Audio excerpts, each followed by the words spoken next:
Ahanbada tabiriba mayambo Salai Story Channel gi mahut senduna Panthoi Mangang na ikok no na kurumjari. Mayay oirap oiba matam amagi wari ni.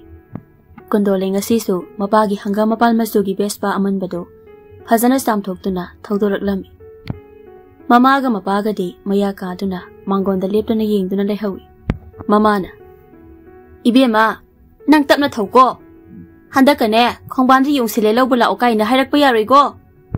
Mapana nupa oina poklomgadabase nupi oina hek poksilaktana ngasidi ngangnaba onthokna waridako. Masibo nupana hana koigi kaina haira amaroimi. Masigi ipagi gari sisu tiende makhol na hauriba tapna tapiba ataba mina kade paigi thaukiba malamgani somdana chendriba. Sigi gari sidi thau thauna kumtharaga bora chawraga amuk tanaraga tongyani. Ithanda thau sanabasidi nungaite mi amata hauningkreda. Ada Eikhoi likai khambase leire ma oina pukhragi. Koigina masigi nupira nupara gyan tadabasina ai tamna gari thauji leisina. Aina pami nuksi haibada suga yade. Aduga pakhon sibina kaliba talli haibasu ngamde paambanina. Khamba lao asida saluse iruda halaaga luro. Kaidano aisa lakta lao he thau thongna haigeba lao thenglabane. Yaro he ai khudai selaga kamai laktoino lakde ade haragana ngairamo ai khongrau selugi. Yaro ye thengkhrani haiba sasala oda I karaktana khudang pairaga singsani sono subi sidiba phuritu phawbadi lisaludana. Kawiye ado nanga dum thaugo aingon thau hairagano nogi gari do thauraga ai horen phambu yamna waiba. Hairoi Kondolega khambaga do gari amanbaduda lambi asoboromda sum thaudori. Khambadi khudaiga sele ngaksamda phadi amaga amuk yale. Nupina amuk thaure aduna awuba mina yengnabaga laknabaga da loire. Kaidano Eikhoi ni chalisibo kondole halislo mi singse aingonda ngakto yengnari ai kaibana loireba. Tumina dum tongwe ngasidi thause loiji phawu thaudoini. Thau kem halakena pikthana kariya adhi hemandro aigi phibam siso khara yengo aibu nupi thibaga amata khanglaroine. Nang yamna ngangi he nang sida lehoragera Eikhoi khunde asuk lamna laga aibu sida lehoragera bu kaino aduso irujanaba khudai amanbasiga phadi sagai basiga adudi wayamna ngangano kari daunu ne ngasi sibo ai phadi sagai basina mai si khumjlageda. Kari khul kauge siba yamna ingna phajaramdabu male amuk thoujin dawraba ai thoujile aduga moisi khulse phajabar hekte yenglorase. Moi ani khulduda sum thorakpana khul aduda masak mataw yamna phajaba nongthang kauba pakhang ama lambi da chatlingai da kondolena lam yenglingai mama ithak thakhe nongthang da thengjilami. Ima sire masinu pise somo subra kaino asuk chawriba lambi sida thauge haidraga mataida tumina chajariba mi sida amuk thengjilisibo gari siture sihanam te inkhalwe. Nongthangna aigi khongsidi soklaba male hawgat ngamdrene somba ngawbra migi gari mamang sida chongchilaisibo. Kondole nangi do khare henmandro madi mata disabane adu nana thingjin biraga mingonda mu songsilei haisibu. Nongthangna matai de chaluba aigi irani mayai de chacharam labadi ai songi gari sina thengjilamoidabane. Ado songi gari se sokro soklagadi ai semjage. Marup haigadra inau haigadra sawyadi aigi nupi se khara ngangna saknaba yadabani. Songi nupi oire nate aibu magi nupi kaina hauno he khambana aigi nupi se kaina sakta siga sum haibada soikibanida khulgi isanida. Adomaro ai amukta hawgatke mateng amukta pangbiba yagadra. Hoi maru ai singkhachage ai singkhatke ai khusi oina paibiro ikai ganune aina thengbanina ai singkhachage.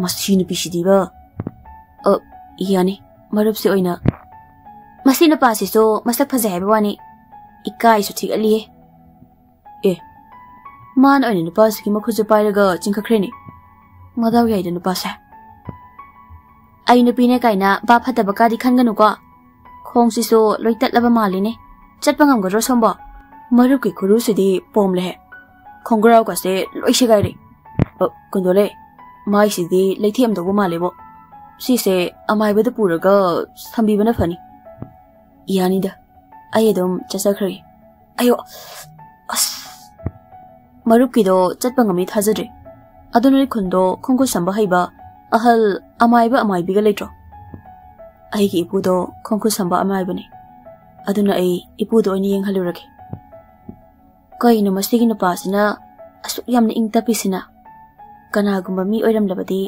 asai ni isaulang na phunaram basu yarabani masak su phajai lim su yamna lemi ai maruki yum phawba thinbiram lage kondole gari sopiro moi khongi mi sing sisu loi thoklaga yengnar mali ai thilogi yani songi yum kem lapke dilerak se changlaga lere o adudi tong o se khamba magi mateng amuk tapang lo he ai phatlawna thinjilam laga phatlawna thodorake ai bo sigi phibam sida mi mayam mamang sida kamaina lehodoino nang leho ai thilogi yaro he nang leho nupi ai thanda sida kamaina lehodoino sakka phajare mina ise pharaga pukhradi kamdawne nang bukana na phadoino aina phage na khaleise chahi ahum surabani hauzik phawba phaba ngamdri sini kari haiba hazikida ai phani kaina sige na hori nang su ko he tongo he nupi dona dum tawle ai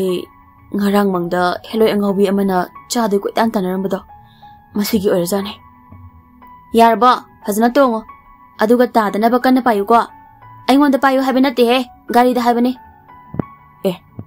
moi ni chakhrene as ikai bina loi dai ikhul sunataba khulsida iru jabai khudai amun basiga phadi segai basiga thabiram lisibo as yetlomda khara chalaga aigi yam lerani yamna nakpa malaga lapi he ahan balakpai lapaman bane toine la adi nakpani adude ai toine la o haira nogi yamse nakpa manaba nate sum haibanida Irani he masigi na pisisu yore thongal sida khamo ai jangkhragi sumang phawba thiramge he horel ai sakhraga thongal la thambirami masina pise phatte kaina hayawni kondolena nongthang puduna thausilakpado nongthangi imung manungi mi singna ingangak na yenglami aduga khanghaudana nongthangi jat yamna thiba huijaw amana kondolai tamna khongduna sensilai madubada kondolai makhong wangna thangatuna lawraga thausilai aduga dharida thengzinduna tui nongthangi mamaga mapaga na sensinduna huidu tali aduga nongthangi mapu amai baduga masanupi sana tombigadi yenglaga kana nokli oiriba phibam tu nongthangdi mama mapagi mamangda ikaibana loirami ima hui khamo oi ima aisire he nongthangi mamana ngangbi chalo ada chalo mapana lamna tan khune huido kana noibi manangbo se gari sei ai hobat bige ibungo nangdi adum turaga leirage haibro nang su ipana chingkhat piu haibro khongrau duna kamaina segari no haigal tana ha ai huina chikrabo ibema chikte hui ada tan khre se ima chingkhat pige ibema sidi masa hai he ibungo nongthang kaidawrage adum turaga laridubo hawatpa ngamdrabo ima chingkhat piuro ima ma khruda sokpane adugi aina thilaini hawatpa ngamdrabani da aina chingkhalaga thilaini se khutta piro ai chingkhat pige yare masigi nupi sisu tanjam ikhang khangde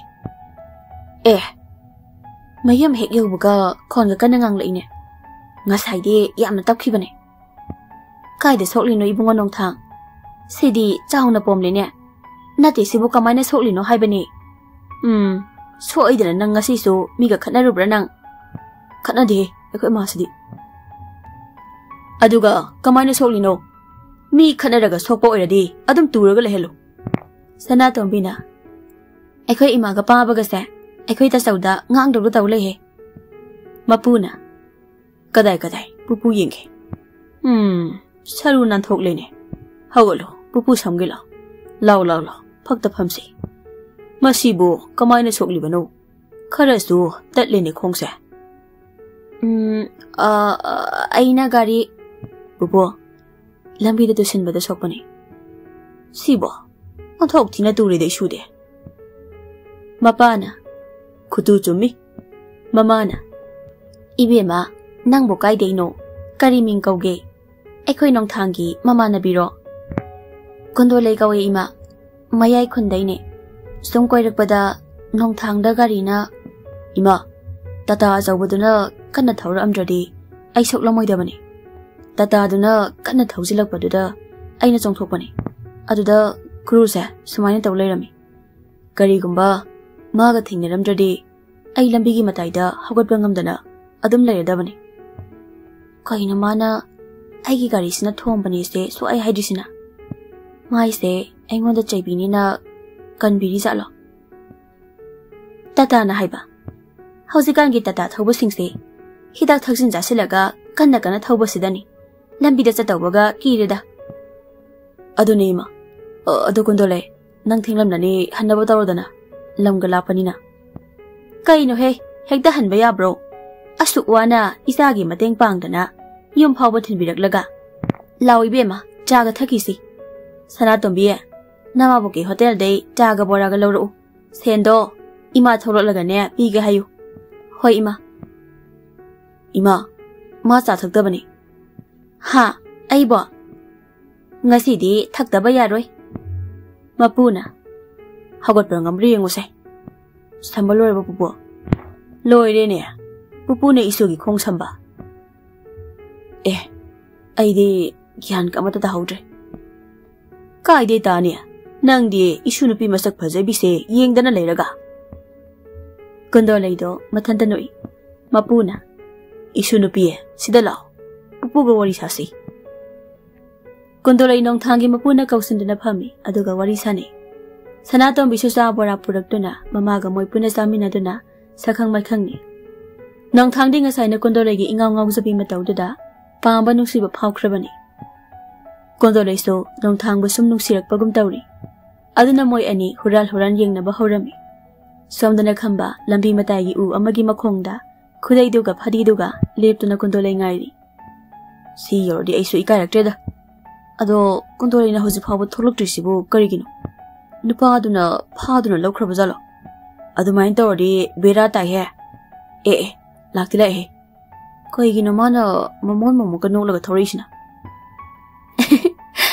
Ngasidi mahausaga sukman manadaba ama aigi thamoisida phawida.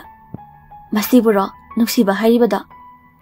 Karigumba masina nuksiba oiramlaba. Nongthangse aigi punsigi ahanba nuksiba oiraniko.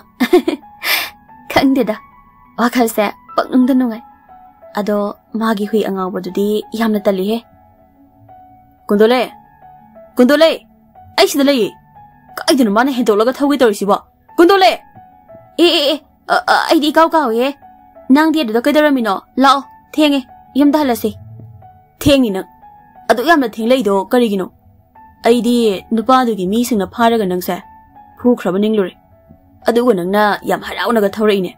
Nate kaigino nangna adu yamna harawridubo. Adubura aigi thamoise ngasidi kana amagidamak yamna harawi. Mihil sisto magidamak yam kanna chongi. Aduna ai panghada harawi khamba. Gari se aina tharokona phadoi jala. Ado kamaina no hayuduna. Khangde. Ado aina hojiki nupa nong thangdo thilubada thingarapa singdo ai wari lige. Nong thang kaubro. O adiliro tarage. Adugane mangdi yenguko mi yong thingluni. Kondo leina gari thau na khambada nong thangi wari tamduna yumda hankhirami. Khambadi gari tongna khidau thitpana loire. Somda sunong thang kondo legi ingaw zabi matau tumin hurana yengba mityengdo ningsingduna wakhal amada tawduna lehauri. Nong nini leiraga kondo lei nong thangi manakta chatningmana loirami. Aise kainom tawre. Mitsida nong thangda adum uduna leire. Sumai sum tawradi yararoi. Ai nongthangi manakta chattaba yadre. Adudi Eikhoi pabana gari pudringaida aina hana puhorage. Thau yauri jala. Yauri. Kaidano nangna gari amu inthokribadubo. Ima nabi hoidane. Fi sanaba lang lauruge. Kaina mana harisibo. Hai. Nangbo piso sadana karigi lang no. Kamay tawni idea. Masigi angangse. Nasa napi na gari amu pukrabra mama. Oh. Ngasi sumigi maning danaplaga. Tabag chatawrabani ni ibo. Chatpatabani dana. Aina hydro. Nasa napi se. Luna tawgano na. Hausik tingang na bayadre dana. Isa ada luna tawdradi. Migi masada luna tawgadrani mama. Adoy mathakta isa say. Makaktani ne. Oh, adu oiradi tabag chatpado. Migi gari maning da adom naplaga chatbikro. Adu adana ne ay wanda mu wakala ano. Is. Nangonda ina gari wakatana. I karaktana ne.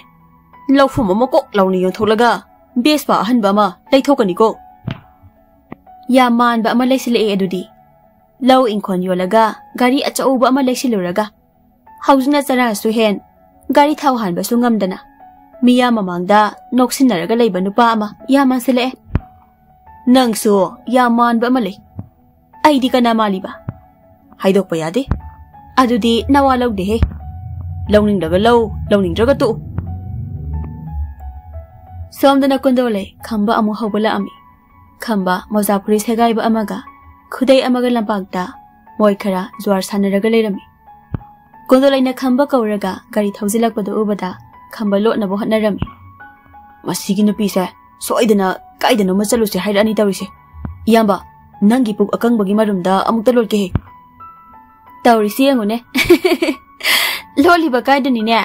Kamba, nangi na ko asaw bada, loy ure. Lao, taba mata sa minaw se. Iyamba bagi pugse, kang budi kang ngebo. Segakti, iching-ching layramda na ukre ne. Napado na.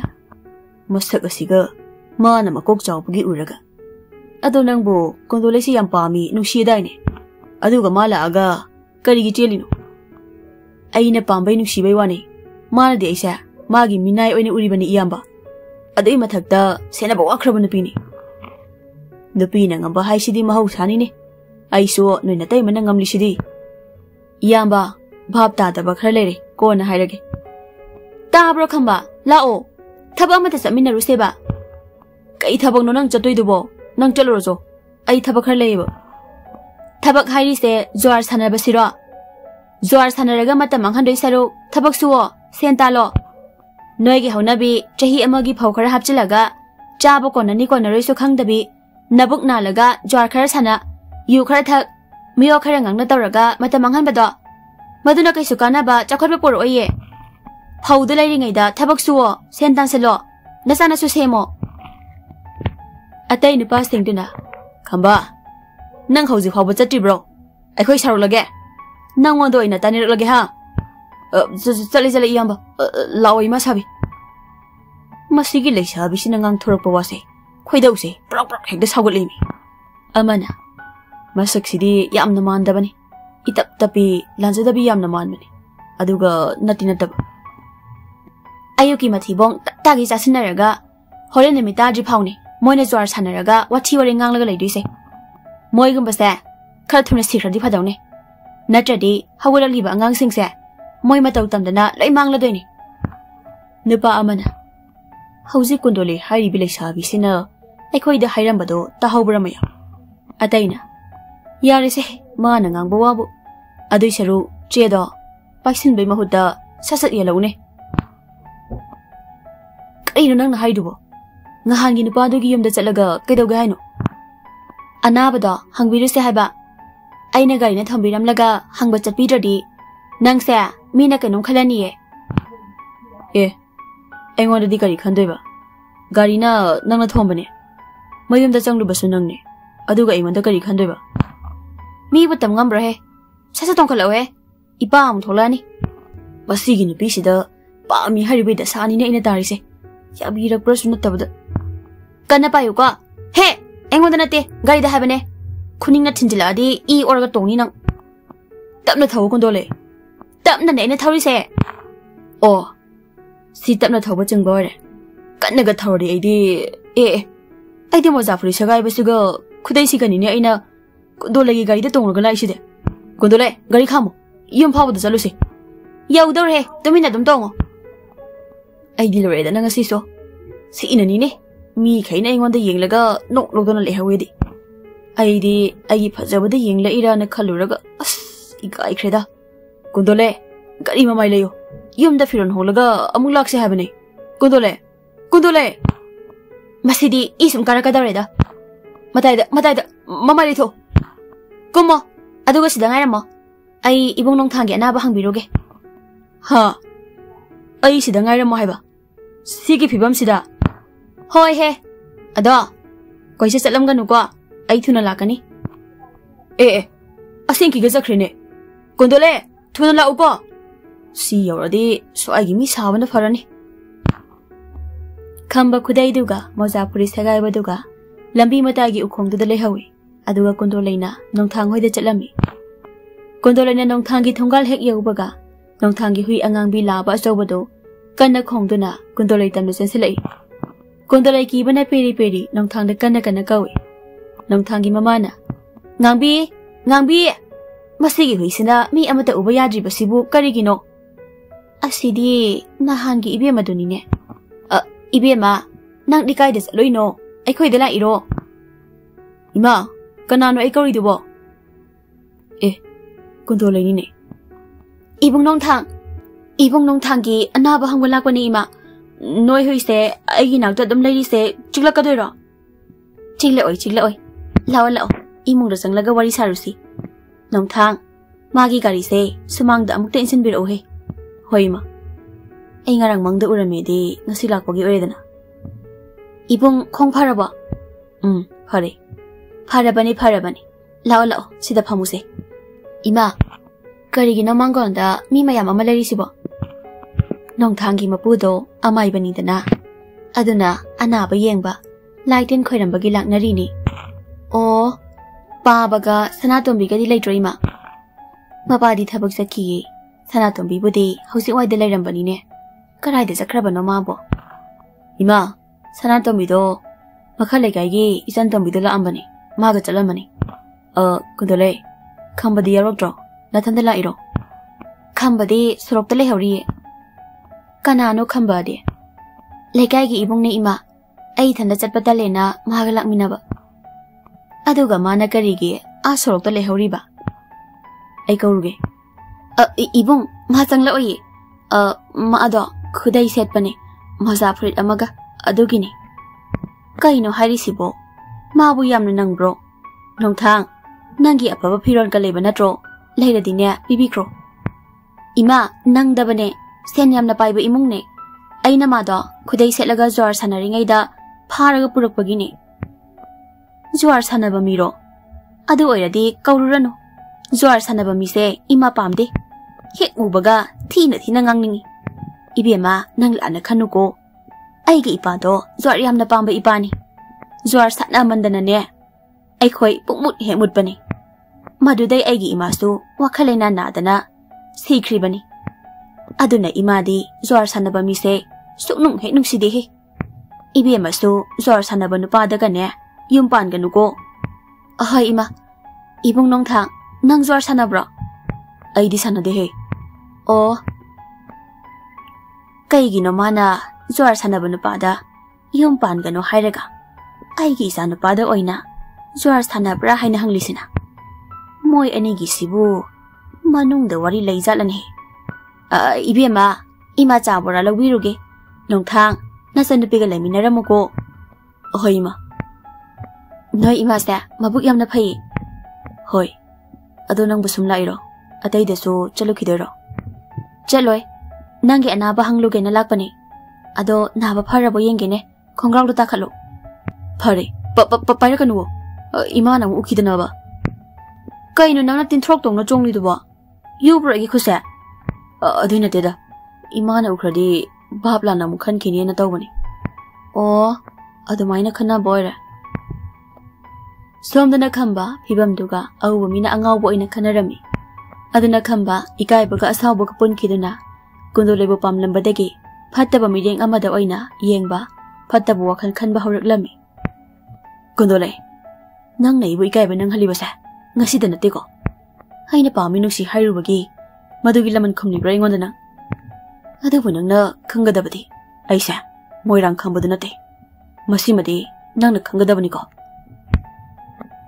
lambida lakpa ahal matay mana amana khamba uraga Shina karamba angaoba mo yan menga tadre laibaki mapimpa oiba singsina phatrabanina laibak sei angaobagi angaoba ngakta sungai sile khara tapna ngangu he angaoba sina taradi nungnaga amuk tharakani he halane ai angaoba nate ne mi ama sungai rambani ne angaoba migi hauna bini ne moi ngawi haibasi yadabani hoi nang ngaude Usitiro Kumdrasu yabado amuk kumlu henangsu tu aina haidra nungna tharakanina angaoba se nungna yamna thagale habani lao kanna sense nungsina thomladi nakokto ina pungangang ni do do leiduna hoji phawa tholoktrisibu nupa du dum lesing khrajalo lambi de lakpa mi singsigi midok meyangse ai khangma ngamdremi lambi ni na gari su sende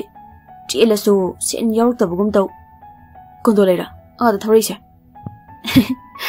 Sidi to aina nongthangwai da lakpa yarani hayengdi yumdagi hinjang napi khare heklaga purake Kundole ai sida lei ai di kawe lao yumda halase nangdi phibam ama kai re ha se sasa tongo yumda halase ai bu amukasu noknaduna ikai ba piri bani ko Kundolena Haina ngasi nangi mita mama leitaba phagi olaba mi amagumna uribase haina nangbu pamjarubagini ko adunu ngasi di Kundolai nang aigi nupi nongmutang oiraba so hendani he masi khamba aigi asepa wasakni ko karino gari tongo hairaga namika uisindana khayat ke siktan tawridaba manung changningira yum phawba khangma ngamlaroidro ngamloidaba oiradi hairo anakpa yum amada changnaba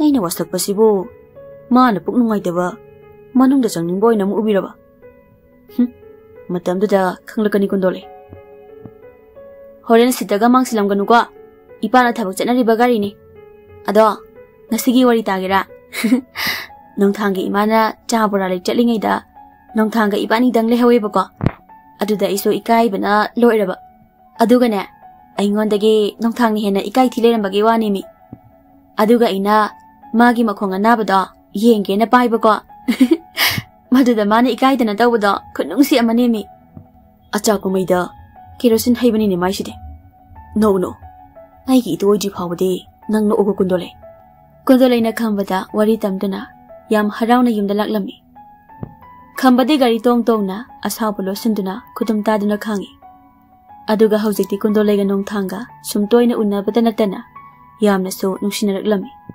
somdana khambade mamanabasinggi laknafam oiba hengkalaklami nongmadi khamba mamanabasingga yuthakminarami mamanabasingna Eikhoi maru khambasa Kundolaina yam lain hek sanabidako nate nangna Kundolaina hairi khayari sikari mana nang nungsibiba sunataba aduga nangna Kundolaina wa amabo hek hairaba maning thagatana chenkhini Eikhoi na haiba oiradi chongsilakani na nupa amana amu Kundolai nongthangga wu nupa amaga pattat khe nungsinariba maline nupa du sumasak phajai hairi Eikhoi maru khambade maming khaktani fajarise ataidi yar adu khamba Kundolai se pharaga lauragero Eikhoi phaba yawbige amana amu aibo haijawadi pharaga laurasi sini nangna di Kundolai nungsirini na mana haibada yadana minai oi lere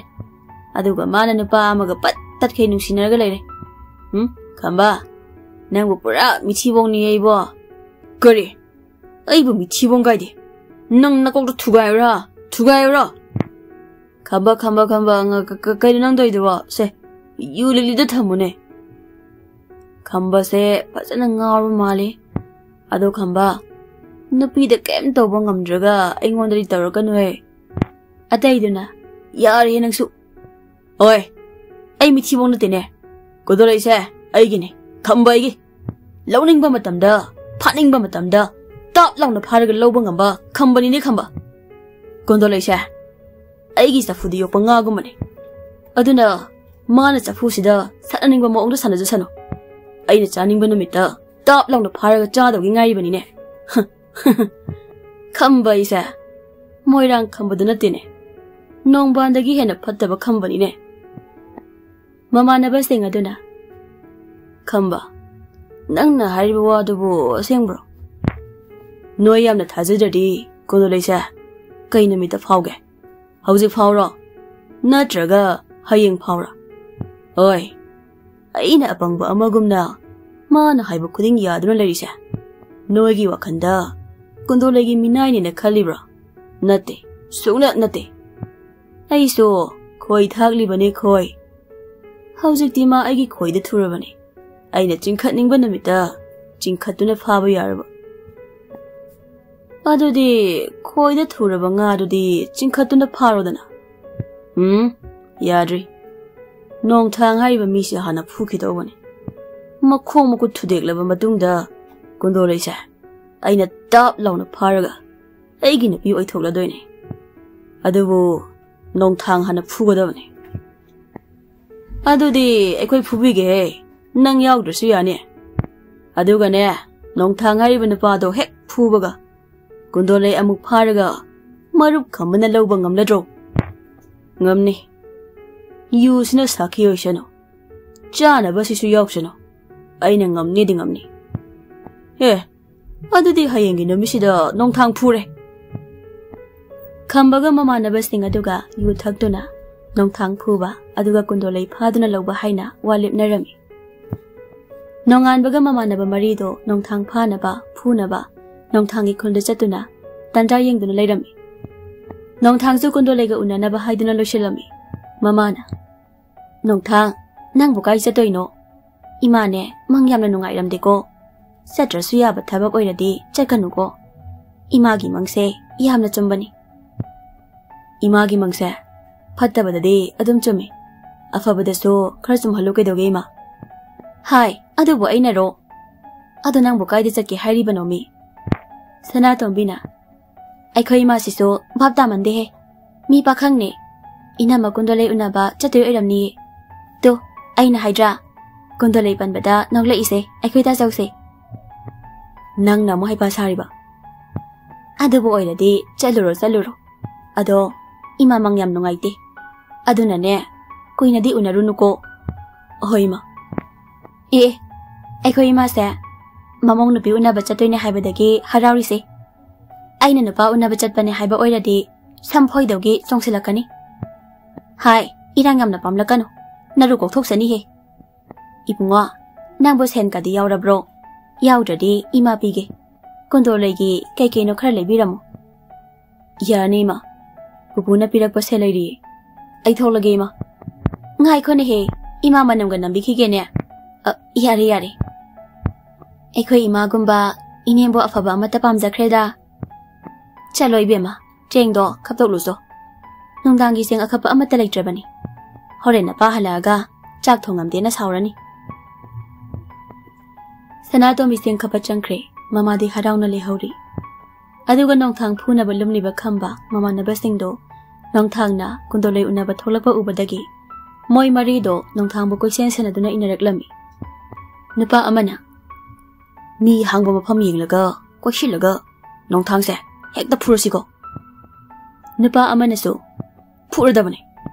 Ado nong thang se masa ma udi phaigo. Wanga chawre Masi khutna di phuba wani. Aduna chai phajabang paijani. Amana amu. Ma mathandaga Eikhoi mariga bu karigi chaino da. Mafam chana da phuraga lore. Nupa amana. Hoi. No ani khara kana nongthangi mang tharga chalo. Lamhang aswai da phurasi. Hoi. No ani na tungdagi kolaga pharo. Eikhoi ani na mangdagi phutharak lagi. Nupa ani amana kana chatuna nongthangi mangda leirami. Aduga tungde moi ani amana nongthang bu pharaga phudagi senselei. Nongthang haipet chingnana khongthang khara tapthei aduga tung halaga yengbada. Nupa ani duna Chongchilaga Parasi, no any Pubahoro. Kanagano, Yunaminam hit Namlaga, Gondanga Sitawine. Hi, Pirangolo Moline, Tadone. Sidi, Gondapak Yade, was I am the pay. No any Kadarigi, Pubahorone. No any di, Pazana Padana, Kamai Fudarige. Tadone. I mean, I Tingo. I saw a day, no, at the Matazaribo. Nupa Amana. Nang Eikhoi Marukin the Picondo Lebu, Loni, Nangi any Kalida, Mang the Power Mang Lanuko. Nasidi Maso, Eikhoi Marupna Paraga, Magi or Dabanine. Amana. Masi in the Tinsi, Coxinsi. Kariheva. Condolegi or day. No name of the Pugin and Ishide. Here are the Moi marido. Ayo, Siri, Kaino, Kutumlo Utuplo. No, I say, Kamanta Bumino Hibahana, Pazana Kandra Bamali. So my Gaida, me am the Pugan the mean Habasa, knowing a city Kangogo. I ne my baggy Kalaga, Matam Krami Pubale Pasida, Noigamanga Kana, a powering a society. Nong Tang my marido Taptagi put a lummy, and do a condole padido, Ganano Haina Hanglami. Hangoloibaga, my marido, Mama Mamit Ipompom, sex in a chain kirami. Nong Tangso, my marido, Pubaloibaga. Gondolega Hainakibom from the Chalami. Adabu Gondole, Nong Tana Lakmanda Badagi Sounduna, Yumdan Kirami. Some the Sukamba, Gondole Panaba same Saduna Lading A, Gondolina Yam Sauna, Mapagi based by the Halakba the Urami. Madu over the Kamana Gondole Bokamlami. Gondole, Amtanaiku. Gadarage, Yam Sound Lakmali the war. Nong Tangda, Unasi Halagalactrini. I need Tanda, Wananga Helaga. Oh, so I didn't want Maridana, Tolamani. I don't like the boy Rongani. Adu di Gondole say, Nasi, Oiba, Papa Daridana. Nang Namo only do Nagarigino. I in a canvadot many. Nong Tangda, so I didn't want couldn't give Masak Pazavina Piduga Oina. So I didn't unaram laga, later my neighbor. Kaino Kamba, Nang Haiduba. Moigi couldn't get a picanano. Nang came the country Maline. Ado, Nang Nong Tong Yum Daddy Chalubro. Jette, Ado Hiro, Nana Hosi Haribuado. Garima Mileo, Nong Tangoi de Chalusi. Naturally, so I didn't be the Nong Tangda. Nang on the Gimundan Locrani. Garida, I in a Turkey, Nang Tong. Hoi, Karaton Toro Didi. Nang Tangi Yum the Chetta Womalangani. Other way in Nang sa, Paraga.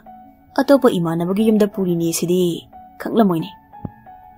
Mama never marido. Ayo ima, ayo. Kambaga Kundole Ganine. Kamba Ngaiku. Nong Tangda. Nangin and Actala Hobani. Oh, go batadrini. So I didn't lambi the Paraga Yabi Cranido. Kanatawa Kamba. Lambido Anare, Somdane. Som the Samzilla get obani. Kambaga Kundole Ganatrane, as from the Tokrise. Other than my marina, Harry say, Jumedana. Tanadabayade. Lambido Anare he, Gaido Kamo, I toge. Onade, I them toge. Kamo Anare hebene. As, Mukano, Kuta Paragano. Longdore, as. Kambagari Tobangamdana, Lambi Matai the Puna to Silly. Kambana Puk Hogatuna, Kondolegi Mamaida, Kupang the Kanatarami. Kondolegian Mangdana Turami, Tanjadu Long Tangso, Kanachelactuna, Tanarakana Yosili. Kangrana. Masidi, Kambakanano Habado, Kanglabra. I would not look a shrit in a Kanbanatra. I ginu Shibabu, Karim Kataineraga. I gi Mangmuktada, Nong Tanganushinaba, Nang Hatu Rosi. Hagolo. Hosik day, Aina Hiba, Nang Loini Yagadavani. Hek Yadrava. Nung, Aina Hatokani. Adugan Nong Tangasi, Nang Nabalakida, a day in a day. Aina meet Hadolaga, Nong Tangda. Put that hang trouble, Kangaba. Aina like I Ibunikana, Ichamcham the Kaluraga. Nang the Avna Pataba me and my oil labago. Adugane. Nangumbadine. Namayuda, Dino in a sit and gay. Toy. Ya. Moishda, Dinna Punte Deraba. Nong of the Kubokshina. Kanano could Parisha. Nong Tang. Nang the Garum day, Kamanano. Nang Moy Mariga Tinga Draba. Tingley. Moy Mari de Bob Dakre. nang amuk tahanke. Ayo, aya, naye, ayo, mari taro kano. Sire, oh, mi hale kan biyo. Khambado nong thangbu phajana phuba yaba phutharam laga, lambi mapanda langsindana thanami. Aduga kondolei puduna, nong thangna, magi yumda oina adum hankirami. Nongan bagadi ahal laman haidok patit handuna, ahal laman yana duna, afaban namit ama yeng laga, kondolei ga nong thanga lohong lami. Aduga khambaga mamanaba mari dugade, kondolei na lohong banamita, yutap tai thakduna, khamba o khongduna kapduna, kondolei pukhi bado yeng duna lehaurami.